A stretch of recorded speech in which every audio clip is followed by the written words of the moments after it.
a festa podia ser ouvida do outro lado da cidade. Risadas altas, taças batendo, música ecoando pelos corredores do maior império do mundo. Enquanto isso, do lado de fora das muralhas, um exército inteiro aguardava no escuro. Soldados inimigos cercavam a Babilônia. Havia semanas, mas lá dentro ninguém parecia se importar. A cidade era considerada invencível. Muralhas largas o suficiente para carruagens passarem por cima, portões de bronze, estoques de comida para anos. Eles acreditavam que nada poderia derrubá-los. E é exatamente assim que as maiores quedas da história começam. Quando o medo desaparece e o orgulho toma conta, naquela noite, o rei Belsazar decidiu dar um banquete para 1000 nobres. Mas o que era para ser apenas uma celebração se transformaria na última noite de todo o império. O vinho corria solto. Dançarinas, generais, políticos, todos brindando como se fossem eternos. Belsazar queria provar que era maior do que qualquer ameaça. Queria mostrar poder. Então teve uma ideia perigosa. Mandou trazer os utensílios sagrados que seu pai havia roubado do Templo de Jerusalém anos antes. Taças consagradas a Deus, usadas em rituais sagrados, agora serviriam para bebida, zombaria e blasfêmia. Eles levantavam os copos e brindavam a deuses de ouro, prata e pedra. Riam, debochavam, transformaram o que era santo em espetáculo. E naquele exato momento, algo invisível cruzou o salão. O ar ficou pesado. A música falhou. Uma presença estranha tomou conta do lugar. Algo estava prestes a acontecer e ninguém ali estava preparado. De repente, surgiu uma mão, apenas uma mão, flutuando no ar, sem corpo, sem rosto, sem som. Os dedos começaram a escrever na parede do palácio, como se fogo riscasse a pedra. Letra por letra, uma mensagem desconhecida aparecia diante de todos. O rei congelou. O rosto perdeu a cor. As pernas começaram a tremer tanto que ele mal conseguia ficar em pé. As risadas sumiram. Taças caíram no chão. O silêncio virou terror, porque aquilo não era truque. Não era humano. Era impossível, e todos sabiam disso. O homem mais poderoso do mundo estava apavorado como uma criança. Ele gritava por ajuda, chamando sábios, magos, astrólogos. Prometeu riquezas, ouro, poder para quem conseguisse ler aquelas palavras. Mas ninguém conseguiu. O desespero só aumentava. Cada segundo parecia mais pesado, até que alguém lembrou de um nome esquecido. Daniel, um hebreu levado cativo anos antes. Um homem conhecido por interpretar sonhos e sinais divinos. Mandaram chamá-lo às pressas. Enquanto todos corriam em pânico, Daniel entrou calmo. Passos firmes, olhar tranquilo. Ele não se curvou ao rei, não demonstrou medo. Belsazar ofereceu recompensas, roupas reais, autoridade no reino. Daniel recusou tudo.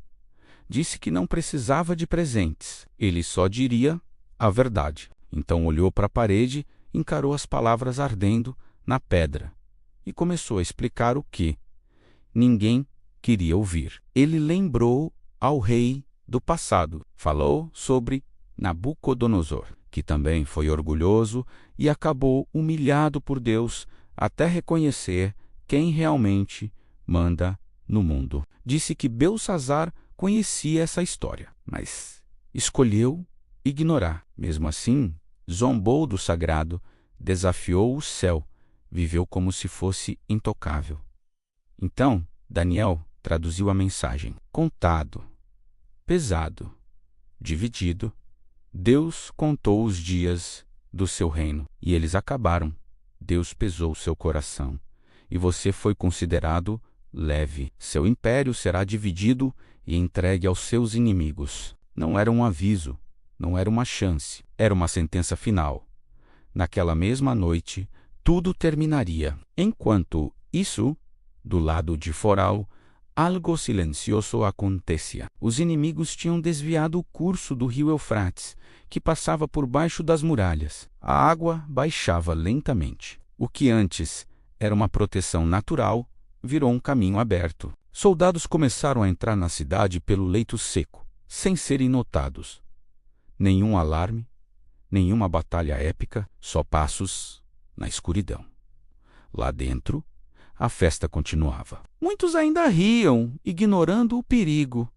Afinal, Babilônia era invencível, mas a queda de um império não precisa de barulho. Às vezes, ela acontece em silêncio. De repente, gritos ecoaram pelos corredores. Portas arrombadas, espadas brilhando, guardas correndo tarde demais. O caos tomou conta do palácio.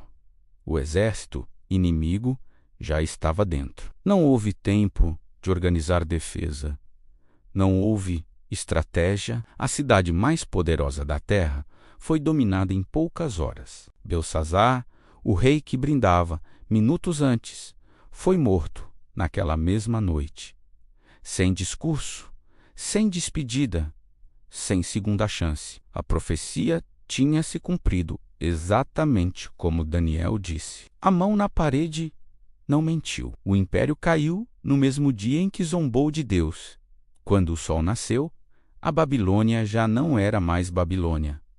Novos governantes assumiram o controle. Bandeiras diferentes tremulavam nos muros. O orgulho que parecia eterno virou pó em questão de horas. E tudo começou como uma festa, com risadas, com a falsa sensação de que nada poderia dar errado. A história prova uma coisa assustadora. As maiores quedas acontecem quando as pessoas se sentem mais seguras, quando acreditam que são grandes demais para fracassar. Foi assim com aquele rei e assim com qualquer império, qualquer nação, qualquer pessoa. A escrita na parede se tornou um símbolo que atravessou séculos, um aviso silencioso de que todo poder tem limite, de que toda arrogância tem consequência, de que ninguém zomba do sagrado impunemente. Porque quando Deus decide pesar um coração, muralhas não salvam, exércitos não protegem, dinheiro não compra tempo. Naquela noite, o céu não enviou fogo, nem terremoto, apenas algumas palavras. E isso foi suficiente para destruir o maior reino do mundo. E talvez a parte mais perturbadora dessa história seja perceber que os sinais sempre aparecem antes do fim. Sempre existe um aviso, uma chance de mudar, mas quase todo mundo ignora, até ser tarde demais. Se você estivesse naquele palácio, estaria rindo com a multidão ou prestando atenção na mensagem na parede, porque a próxima queda pode não vir com barulho. Pode começar exatamente como começou na Babilônia, com uma festa, confiança demais e um aviso que quase ninguém leva a sério.